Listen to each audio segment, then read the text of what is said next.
नमस्कार शेतकरी बंधूंनो, मौल्या ॲग्रो कन्सल्टन्सीमध्ये आपले सहर्ष स्वागत. आज बघणार आहोत खरड छाटणीची पूर्वतयारी, खरड छाटणी कधी घ्यायची, खरड छाटणीच्या वेळेला शेणखत टाकणे न टाकणे, कुठले खत टाकणे, ह्या साऱ्या उपाययोजना आपण आज बघूया. तर प्रथम आपण खरड छाटणी कधी घ्यायची बघूया. मागील वर्षी आपण खरड छाटणी ही एप्रिल महिन्यात घेतलेली होती आणि एप्रिल महिन्यात घेऊन पाऊस लवकर आल्यामुळे आपल्याला ती घड निर्मिती मिळाली नाही.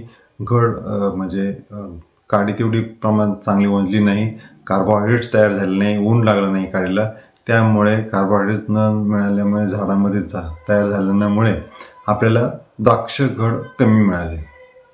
तर ह्या वर्षीचं काय पावसाचं वातावरण असेल किंवा काय असेल हे बघूया आपण. तर पावसाचं वातावरण हे अंदाज असतो. मी पण स्वतः बाहेरूनच ऐकून तुम्हाला सांगत आहे. तर साधारण मार्च एप्रिल मे मध्ये पाऊस शक्यतो नाही आहे, परंतु सांगता येत नाही, अंदाज आहे हा. आणि साधारण जून जुलै ऑगस्ट पासून पाऊस चालू होईल. तर हा कदाचित ऑक्टोबर नोव्हेंबरपर्यंत पण पाऊस असण्याची यावर्षी शक्यता आहे. मी हा अंदाजच सांगत आहे. परंतु आपल्याला ह्या वर्षी छाटणी कधी घ्यायची आहे, तर साधारण छाटणी आपल्याला 1 मार्च ते 10 मार्चच्या दरम्यान आपल्याला छाटणी घ्यायची आहे. फेब्रुवारीमध्ये का नको, तर फेब्रुवारीमध्ये छाटणी घेतल्यास साधारण आपण जर फेब्रुवारीमध्ये छाटणी घेतली आणि जर गोडबार छाटणी म्हणजे आपण ऑक्टोबरमध्ये घेणार असेल किंवा ऑक्टोबरच्या एंडला घेणार असेल, तर मात्र हा वेळ खूप जास्त दिवस जाता. या दिवसांमध्ये आपल्या काडी ही मध्ये मध्ये पोचट पडते आणि जे काही डोळ असतात ते मृत होतात आणि त्या मृत डोळातून आपल्याला द्राक्ष निर्मिती मिळत नाही. म्हणून आपण साधारण 10 मार्चच्या आसपास आपण खरड छाटणी घेणार आहोत. ही झाली वेळ. खरड छाटणी साधारण मार्चमध्ये घेऊया. दुसरी गोष्ट की खरड छाटणी घेताना पूर्वतयारी काय करायची आहे. पूर्वतयारीमध्ये आपल्याला साधारण काळवट जमीन, जी खोल जमीन आहे त्या जमिनीत साधारण 20 ते 25 दिवस पाण्याचं ताण देणे आहे.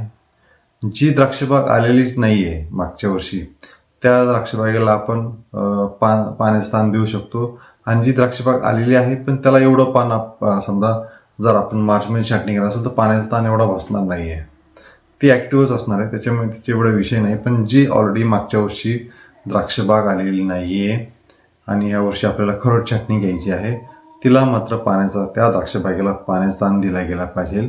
काळवट जमीन साधारण 20 ते 25 दिवस आणि मुरमाड जमीन साधारण 10 ते 15 दिवस पाण्याचा ताण द्यायचा आहे. दुसरी गोष्ट इथ्रेल साधारण एकरी 2 ते 2.5 लिटर फवारणी घ्यायची आहे. पाणी 6 लिटर बनवायचं आहे. पाणी 6 लिटरमध्ये साधारण 2 ते 2.5 लिटर इथ्रेल फवारणी घ्यायची आहे. याच्यात ॲक्टिवेटर टाकता येईल, स्टिकर टाकता आलं, स्प्रेडर टाकता आलं तर टाका. इथेपॉन किंवा इथ्रेल हे साधारण सायंकाळी 5:30-6च्या दरम्यान फवारायचं आहे, म्हणजे त्याचा इफेक्ट चांगला येतो. किंवा सकाळी दवात पण फवारलं तरी चालेल, पण उन्हाची फवारणी घेऊ नाही. साधारण हेही 15 ते 20 दिवस अगोदर तुम्हाला फवारायचं आहे. यामुळे तुमचे जे पानातली याच्यातली जी एनर्जी असेल, जे स्टोरेज असेल, ते रिटर्न काडीतून ओरडण्यात थोडंफार प्रमाणात येईल आणि आपल्याला एकसारखी फुटवण्यास मदत होईल. बऱ्याच वेळेला असं होतं आहे की आपण एकसारखी फूट न झाल्यामुळे काही सपकेनला येतं, काही रान फुटतच असतं. यासाठी आपण ही उपाययोजना म्हणून आपण एकसारखी फुटवण्यासाठी आपण इथेपॉनची फवारणी घेणार आहोत. दुसरी गोष्ट, शेणखत टाकायचं आपल्याला. यावर्षी शेणखत टाकायचं आहे तर आंबटवलं शेणखत घ्यायचं. हे एक झाड ते दुसरं झाड आपल्याला मध्ये भोद हे चांगलं उकरून घ्यायचं आहे. मशागत करायची, मशागत पण करून घ्या तुम्ही मध्ये. आणि छाटणी घेताना जे मजूर असाल त्या मजुरांकडनं एक डोळा ठेवून खरड छाटणी घ्यायची आहे आणि ती काडी लगेचच त्या भोदावर जिथं आपण शेणखत टाकण्यासाठी ओगळी केलेली आहे तिथं टाकायचं आहे. त्याच्यावरून शेणखत टाकायचं आहे, त्याच्यावरून सिंगल सुपर फॉस्फेट टाकायचं आहे. साधारण 200 ते 250 ते 300 किलोपर्यंत आपण सिंगल सुपर फॉस्फेट टाकायचं आहे. ज्या शेतकऱ्यांना जमत असेल त्या शेतकऱ्यांनी त्याच्यावर चिपट किंवा पाचट हेही टाकणं गरजेचं आहे. यानंतर माती लावून देणं आहे, त्याची माती लावून द्यायची आहे. म्हणजे तो भोत अगदी भुसभुशीत आणि मोकळा आणि अगदी आपल्याला जे न्यूट्रिएंट हवे आहे ते तिथे मिळेल. हे झालं खालचं शेणखताचं.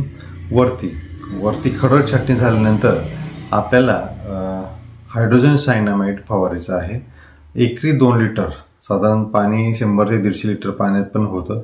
तुम्ही वलांड्यावर जर फुलं धरले तर साधारण किंवा शिकरणं फवारू शकता तुम्ही. साधारण 200 लिटर पाण्यासाठी तुम्ही 1 लिटर 1 ते 1.5 लिटर तुम्ही हायड्रोजन सायनामाइड घ्यायचं आहे. फवारणी ही नेहमी सकाळीच किंवा सायंकाळी घ्यायची आहे, ऊन जास्त असल्यामुळे. यामुळे एकसारखी फूट होण्यास मदत होते. आपण एक बघितलं पाण्याचं स्थान, इथे पण फवारणी आणि हायड्रोजन सायनामाइड फवारणी. या तिन्ही उपाययोजना केल्या तर आपल्याला एकसारखं खरड छाटणीनंतर एकसारखं फूट मिळण्याची जास्त दाट शक्यता असते. तर आपण इथपर्यंत बघितलं आहे. खरड छाटणी झाली, हायड्रोजन सायनामाइड फवारलं, तुम्ही मोकळं पाणी भरू देऊ शकता.